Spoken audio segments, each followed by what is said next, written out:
Bonjour à tous, donc aujourd'hui on évoque le thème du dopage et j'ai l'intention de vous faire découvrir une sportive qui a eu l'occasion de se doper, mais qui aujourd'hui a changé sa vision sur le dopage. Il s'agit de Yulia Stepanova, elle est russe et elle a été membre de l'équipe nationale d'athlétisme de 2010 à 2013. On peut dire que cette athlète, aura eu deux visions différentes sur la question du dopage.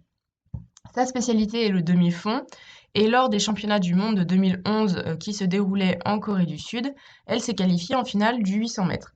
Cette même année, elle a établi notamment la meilleure performance d'Europe en salle lors des championnats de Russie.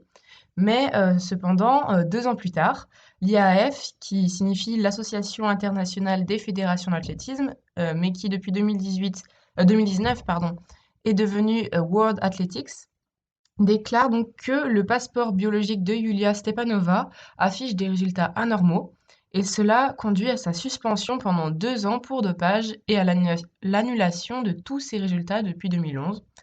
Cet événement donc, il laisse entrevoir deux principaux problèmes, la lenteur de la réalisation des tests et le retard en matière de connaissance des institutions de contrôle sur les substances dopantes utilisées.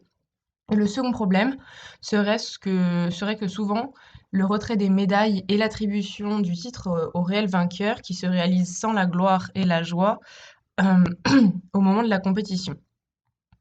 Donc, d'après le site du journal Le Monde, l'athlétisme serait le sport le plus touché par les scandales de dopage. Sur les JO ayant eu lieu de 2000 à 2016, il y aurait 14 médailles d'or, 4 médailles d'argent et 5 médailles de bronze qui auraient été retirées. Ces retraits donc concernent en majorité les disciplines de lancer de poids, de disque, ainsi que les épreuves de course allant du 100 mètres au 3000 mètres. Cependant, donc, la vision de la sportive Yulia Stepanova sur le dopage va changer.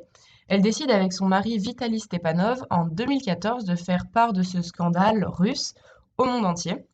Et pour cela, un documentaire est diffusé en novembre de la même année sur une chaîne télévisée allemande. Vitali, donc, qui a travaillé au sein de l'agence russe antidopage, explique la corruption de ce système d'État. Selon leurs témoignages, les contrôles seraient falsifiés dans les cas positifs, en échange du versement par les athlètes de 5% de leurs gains perçus lors des compétitions. Le couple est désormais jugé par l'ensemble des médias, politiciens et responsables sportifs russes comme traître à sa nation. Ils ont dû fuir leur pays et vivent aujourd'hui aux États-Unis dans un endroit tenu secret. Suite à leur révélation, la délégation entière de la Russie est interdite de participer aux JO de 2016 à Rio pour cause de dopage.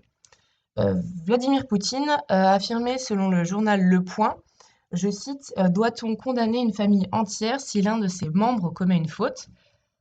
Cependant, donc l'ancien IAAF annonce en juin 2016 que l'athlète Yulia Stepanova sera autorisée, elle, à concourir aux JO de Rio sous la bannière du drapeau olympique en tant qu'athlète neutre. Elle est la première athlète russe à obtenir une remise de suspension. Et donc preuve que les mentalités dans les institutions occidentales luttant contre le dopage sont en train de changer. Yulia a aussi reçu une bourse olympique en 2016 pour sa contribution à la lutte anti-dopage.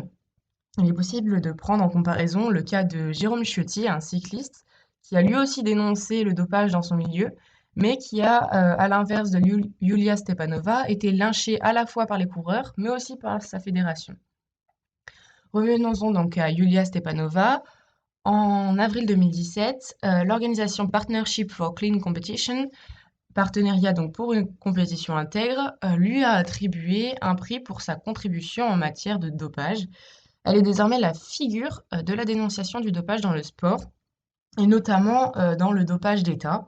Donc en effet, la Russie est complice de ce système, car cela lui permet de diffuser l'excellence du pays au travers de la conquête des médailles. Et pour finir, si la lutte contre le dopage est un sujet qui vous intéresse, je vous conseille le documentaire de Xavier Deleu de 2016, Plus vite, plus haut, plus dopé, et le livre aussi qui est autobiographique de Jérôme Ciotti, dont on a déjà parlé avant, De mon plein gré. Merci.